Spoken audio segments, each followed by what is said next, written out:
57gold.com, Radio, Scottsdale Gold and Silver Exchange. My pleasure to once again introduce Gerald Celente from Trends Research Institute, trendsresearch.com. Gerald, great to have you back with us. Well, thank you, Gary. I got an email notification. You had been in Chile during the earthquake, and the listeners would love to hear exactly what went down and what occurred. Well, we were on the 14th floor of the Crown Plaza Hotel, a colleague and myself. And, Chile and Santiago, the streets are filled with dogs. You walk down a sidewalk, these dogs are just lying out there, stretched out all over the place. And about 3 o'clock in the morning, and all the windows, of course, were closed, we were awakened by dogs howling. And you know how they say that animals react first in times of these kind of natural disasters? Well, that served to be a wake-up call. I was wondering, why are these dogs howling so madly when they seem so docile during the day?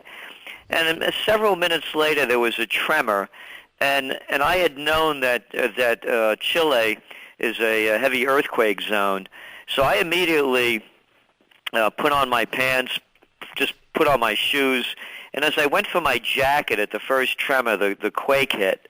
And it was just, the room, we're on the 14th floor. This thing is weaving back and forth.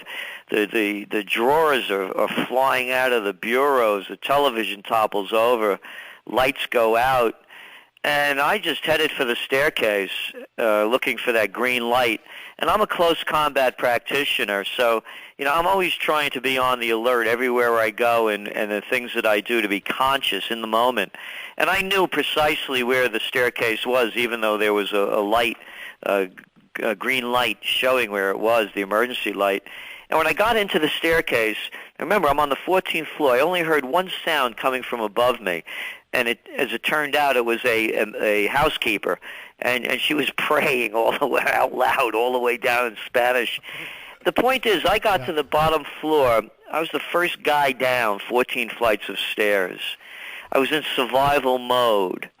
And we had just done a story in the Trends Journal, the top trends of 2010, that went to our subscribers in early January about neo-survivalism. How this is a time when you have to think of survival, whether it's an economic calamity, which is coming about, it is in place now, it's the tremors of the earthquake, whether it's a terrorist attack, which they're setting us up for one as we're forecasting in the Trends Journal because of foreign policy, the escalating